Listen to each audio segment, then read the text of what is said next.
What's going on, everybody? It is Friday. We are here ready to go on Northern Life. Ryan, Hunter, Shania, but in the background. You can't really hear, but she's somewhere back there. And it's a great week. It's the end of the week. We're going into a weekend, a great weekend, Memorial Day weekend. And do you have any big plans for this long weekend here, Ryan? I'm actually heading to the Twin Cities. I'm going to the State Fair preview event. Oh, yes! The kickoff to summer event that they have. So they sell a limited amount of tickets, and they open about half or maybe a third of the park down there. So you get to try out some foods that you'll see later this summer as well. Do you get a preview of the preview? Like you can look at what's going to be served there, or do you have to go there in order to look and find the things? I think they have very similar vendors that are there for the real fair, and so they try some new things out and say if it's popular here, maybe we'll sell it later on this summer. That's exciting. Yeah, how about you? This weekend I'm going to be hanging out at the cabin, and I'm going to be just kind of doing some projects, I believe, maybe some staining of the decks. Ooh. We talked about doing some deer stand work, perhaps a little bit. So putting the pontoon in and maybe sneaking in a little fishing. Might rain a little on Saturday, so we're going to see. That might dampen the plans a little bit, but either way, it's going to be a lot of fun with family and just hanging out and getting some work done, hopefully. We don't do a lot of work, you know? I think there's some activities when you're a kid that you'll remember forever, and my mom employed me to help stain the deck one time, and that might be one of my least favorite memories of all time. It's a lot of work. Yeah, no bad will towards my mom. It's just one of those things where you're like, why am I doing this? Yes. And then as an adult, you go, okay, it is important that we stain this deck. It makes sense. Sand it down. But it's just dumb. It's so dumb. It's like, obviously you want the deck to last forever, but it's like every single year, every other year, you got to do this dumb, stupid thing. It's just dumb. I see some people have decided to unscrew their boards and then just flip them over. Oh, that's smart. Have you seen that idea? That almost seems like more work, though. Is that? Yeah, it does kind of seem like more work. Yeah, it seems like a lot of work. I don't know. So maybe just get the stainer out and get it figured out. Paint the whole thing. Well, let's start our show up the North Shore, where Betty's Pies continues to show their appreciation to the crews that helped save their spot from our recent wildfire that we've been reporting on. They shared this photo on Facebook saying these fire rangers from Pickle Lake, Ontario, Canada traveled 12 hours to assist and help out stopping that Stewart River Trail fire. I don't think I knew that Canada helped us out with wildfires. That's really, really cool. Big shout out to them and to all the crews out there that were helping with that fire and keeping a lot of structures safe. I know we lost a lot of structures up there, unfortunately, but a lot of other folks were helped out by those kinds of folks, and we really appreciate it out there. And cool to see that Betty's Pies appreciates it as well, you know? And I think you could probably attest to it, but the resiliency of not only the Brimson community that we saw last year, but also the Two Harbors community this year, already dealing with something like that early on. Exactly. I mean, I know a lot of folks from both communities that were impacted by this. So, I mean, it's tough. It's obviously a very tough situation, but like you said, it's a big sense of community in both areas. So awesome to see the resiliency and see the rebuild process hopefully happen quicker than later. For neighbors helping neighbors. Amen. That's what it's all about. Coming up today here on this show, art can boost your health. Americans are making new plans when it comes to dating, and we'll bring you some must-see photos and moments coming up here today on Northern Life. A lot of different photos there, Ryan, of the old cosmos. And a lot of take a look at this with our friend Jeremy Ross. We love Jeremy. Jeremy's always got some puns, so if you love puns, stick around. Good times. We got a ton for you. Until then, it is a big night over at the deck. That's because the Minnesota Monsters are hosting their first home game of that season over at Amsoil Arena. They will be taking on the Nashville Cats coming up tonight at 6 p.m. I know we've gotten a look at inside Amsoil Arena and how it looks with this new team and the new setup, and it looks pretty awesome. We're definitely going to have to try to catch a game this summer. That'd be fantastic. Yeah, how exciting. I believe a bigger league, correct? A lot more different contenders, and it'll be interesting to see how we do in this league. And I think it's going to be a fantastic opportunity for us, and we should definitely try to get to at least a couple games this year if possible. Definitely should try out for the team maybe next year. Hey, maybe. I don't see why not. We're two tall, bigger fellas. We could take this on. Why not? Yeah, I know nothing. We can be some monsters. Right? Let us be some monsters. Well, it's hard to believe, but people haven't always viewed pigeons as pests. I still do. New research suggests humans may have been raising the birds as early as 1400 BC. Now, that's about 1,000 years earlier than scientists actually previously believed. Researchers decided to analyze pigeon bones recovered from an ancient settlement in Cyprus, and they found the birds appeared to eat diets similar to people, which is evidence they may have been bred and fed by humans. Bones also found that pigeons may have been eaten during ceremonial feasts in Cyprus. And researchers say pigeons later became more than wild birds. You know, they serve as food, they carry messages, and now even become a companion. Sure, just seeing that footage just makes me angry for some reason. I don't know why. Just eating garbage. We were having this conversation. We'll talk about a future blindfold that's coming up, but we're having a conversation about geese in the car on the way to this photo shoot. And, you know, it's like, I just can't stand geese, but they're kids. They're so cute. The geese had little kids that were walking behind us like, why can't they stay like that for their whole lives? That's adorable. I'd be less upset about, what they leave behind if they Yes. decided to stay that, that size. That being said, I've never seen a baby pigeon. Maybe baby pigeons are cute too. They don't have those beady red eyes that look like they're the devil or something. I guess I have never seen a baby pigeon. I haven't either. Gonna have to look that up on the old Googles or something That's like what that. Google's for. Sometimes we upper Midwest folk think we're being nice when truly we might be coming across as passive-aggressive, especially towards pigeons or geese. So the Huffington Post spoke with a few relationship experts to learn 6 of the most passive-aggressive phrases you're probably using but shouldn't be. I know we only listed 5 here, but comments like, I'm sorry you feel that way, that can shift blame instead of take responsibility. It's fine, that's a popular one. That may actually shut down an honest conversation. Meanwhile, saying whatever, that comes off as dismissive, and then phrases like, you're too sensitive, can invalidate someone else's feelings instead of solving the problem. That's all true. Every one of those phrases. And this job, actually, my whole life I've been like, Minnesota nice. This is great. We live in this awesome community. And it is true. We are a lot of nice people up here. But then working here, a lot of people aren't from this state or from this area. Sure. They come here to work. So a few years ago, a colleague of ours, which we love, would say, yeah, Minnesota nice. It's not Minnesota nice. It's actually Minnesota passive aggressive. And then I thought about it. I'm like, it kind of is. It's a little bit passive aggressive. Yeah, we just got to maybe take a step back and check ourselves every once in a while. I always love the one where you say something to someone and they kind of just look away and they don't really answer, and you're like, oh, okay. Yeah. I guess this conversation's over. I know there's something going on, but it really hurts deep down inside. It's unfortunate. Yeah. Well, hey, coming up here on Northern Life, incredible images being awarded big honors of the Milky Way. We'll see you in a few.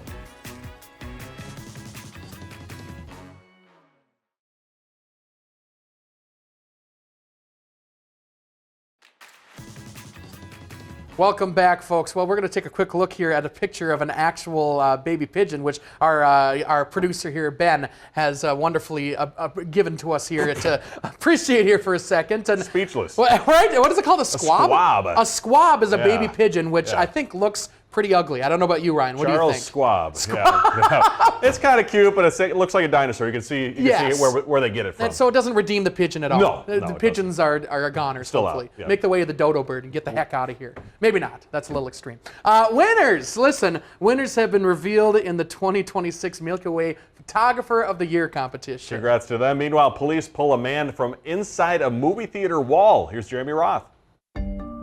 Take a look at the best of otherworldly images showcasing the breathtaking beauty of our own gargantuan galaxy. Capping off its 9th year, the 2026 Milky Way Photographer of the Year contest, hosted by travel photography blog Capture the Atlas, saw some 6,500 submissions, the most in the contest's history. Curator Dan Zaffro whittled the field down to 25 winning images. All were taken under dark skies, far from light pollution, in various corners of the world, like Spain, where the spectacular Geminids meteor shower took center stage with a galactic backdrop, or this one from Italy titled Garden of the Stars, showcasing glowing stars above and twinkling fireflies below, or this magical view of a wizard-like figure posed atop a rocky outcropping in New Zealand, where the Lord of the Rings movies were famously filmed. The stunning shot is aptly named Galactic Gandalf. The full Out of This World Winners Showcase in all its gargantuan galactic glory can be viewed online at CaptureTheAtlas.com. And from an infinite interstellar expanse to a teeny tiny tight one. That's what police and fire officials had to rescue a man in California from after they say he was trapped inside a wall for almost half a day. The Salinas Police Department reports 2 officers were getting coffee when they heard cries for help and knocking sounds. Fire officials responded and broke into a wall separating the coffee shop and a movie theater, breaking out a man they estimate had been in there for roughly 10 hours. Salinas PD says after being medically evaluated, the freed man was booked on burglary charges. A Cybertruck not only got stuck, but its driver ran out of luck, getting arrested after officials say he intentionally drove into a Texas lake. Video shows the Tesla truck driving in the waters of Grapevine Lake near Dallas. Police say they believe the driver was intentionally trying to demonstrate the vehicle's wade mode capabilities. Shortly thereafter, the truck is seen halted and partially submerged, with video showing eyewitnesses appearing to help someone through the window. Authorities say no injuries were reported, but the driver was arrested arrested on charges of operating a vehicle in a closed section of the lake, as well as several water safety equipment violations. Grapevine PD later reminded others on social media that although a vehicle may be physically capable of entering shallow freshwater areas, doing so can create legal and safety concerns under Texas law. Another questionable decision by another truck driver led to a caught-on-cam collision with a Nebraska deputy. Dashcam video shared by Douglas County shows a pickup truck zip around a van at a light and turn right into the path of a Nebraska state trooper responding to an emergency. The sheriff's office said the resulting crash didn't injure the deputy or their canine partner. However, the department's cruiser was not so lucky. The driver of the pickup was cited for failing to yield. Finally, a Wisconsin driver had a close call inside her car when a 3-foot steel beam fell onto the roof right beside her. While inside a Madison City tunnel, dashcam video showed the moment of impact shaking the entire vehicle, and the driver says the beam nearly pierced the roof, missing her by mere feet. WKOW reports Madison City officials plan a full safety inspection following the close call. For Take a Look at This, I'm Jeremy Roth. Let's get to some more moments in Michigan. A police officer being called a hero after helping save a family during a house fire. That's right. The officer had to catch a baby dropped from a window. Julie Dunmeyer has the footage. Sometimes words don't do a moment justice. Hey, throw me your kid. Kick out the screen. This is one of those. Okay, yep, I got it. Second story porch is fully involved. Hey, man. Meet Michael Arnett, the Kalamazoo public safety officer behind the body camera video you just saw. So how did you know it was the right move in the moment? Well, I got a baby of my own, so I knew the first thing I want to do is at least get all the occupants outside of the house. Property can be replaced, obviously lives can't, so. A fire at this home on Washington Avenue on May 15th quickly spread. There was no easy way out. The only exit and entry was fully involved, so obviously that was no longer an option. I got it. This was the option that police say likely saved the child's life. Tough call?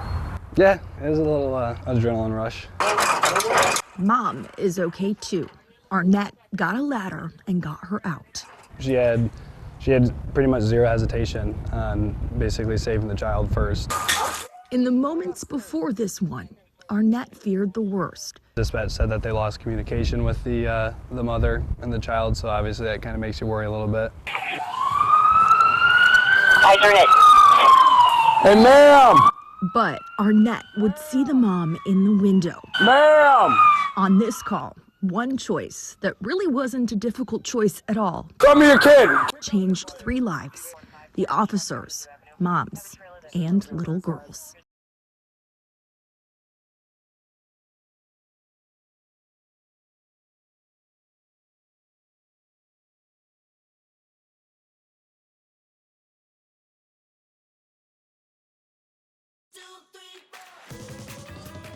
Welcome back, folks. Summer is around the corner and singles are ready to mingle. They certainly are, but the cost to go on a date continues to go up, and a recent survey found it's turning singles off, with some saying dating just isn't financially worth it anymore. Here's Jen Sullivan.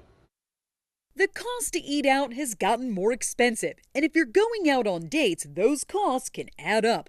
According to data from BMO Bank, singles spend an average of $189 on a date night. That's $21 more than last year, and it's changing the way people are dating. I think the dinner date is becoming less common for a first date. Stevie Bowen is a certified dating coach and has clients all over the country. She says she's noticed singles are ditching dating apps and instead opting to connect in person. I think it really is just the counter response to all this technology and AI rise happening around us. Bowen says people are turning to singles events. Sites like Meetup.com and Luma have lists of meetup events based on your location. Things like pottery class, cooking class, pickleball tournaments. And then there are sites like City Swoon for speed dating. There's so many different new ways and creative ways people are trying to meet people and meet like-minded people. Bowen says these single events can cost between $120 to $160, but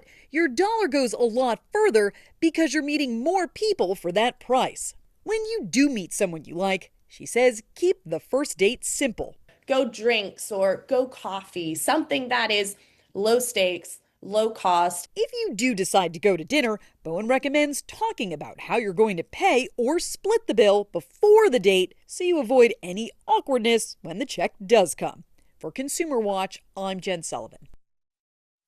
Hunter, you spending $200+ on a date every night? I was gonna say, I don't know if I'm a bad boyfriend or something, but I don't feel like I maybe once in a while I'll spend Sure. $189 or whatever the average is, but usually I keep it around $100 or so. I just feel like that's fiscally irresponsible, perhaps, Yeah. spending that much on a date night. What do you think? I feel like first date might be, 100 First plus, date. yeah, especially because you're like, I want to show that I have some money or Yes. show some wealth. Yes. So, but when it gets over time, if you actually are, continuing to date, I feel like the price does drop a little bit. Exactly. You just gotta, you can't be spending that much all the time, or else you're not gonna have any money. That's Yeah. just how it works, Yeah, you're not going to be dating any longer. Exactly. Yeah. Yes. Yep. Not a good thing at all. New research reveals art could be powerful medicine in the quest to live longer, healthier lives. Scientists say folks who frequently immerse themselves in culture may be aging more slowly. Tina Kraus has more from London. Soaking in some art and culture could do more than boost your mood. New research from the UK finds it supports healthier aging. It helps to reduce stress hormones like cortisol. It influences our mood, which affects biological processes like inflammation in our immune system. The University College London study analyzed data from more than 40,000 British households, including blood samples from around 3,500 adults, to measure how fast people were aging at a biological level. People who are regularly arts engaged have a pace of aging that's about 4% slower each year, and they're around a year biologically younger than people who don't engage. Researchers say that's similar to the effects of regular exercise or quitting smoking. It absolutely invigorates me. Art dealer Sarah Ezen says the energy she gets from art powers her up every day. It is a bit like listening to your favourite song, the one that gets the party started, the one that gives you that great memory. It has a similar triggering effect. The study found the link to slower aging was stronger in people over 40, and that those who mixed it up with a variety of culture like reading, music, and museums saw better outcomes.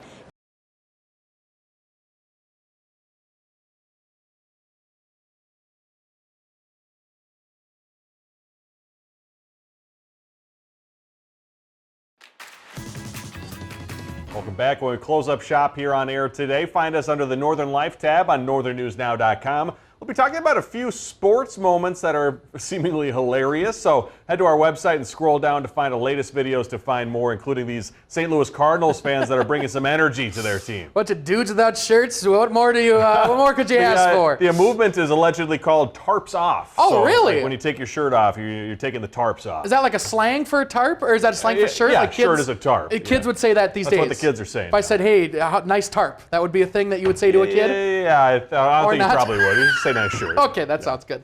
Listen, before we go today, we won't have a new show on Monday, so be sure to enjoy your Memorial Day weekend. We're going to be back with a brand new show coming up on Tuesday, and a record 45 million Americans are expected to travel for Memorial Day weekend. So be sure to stay safe on the roads out there. Take it slow.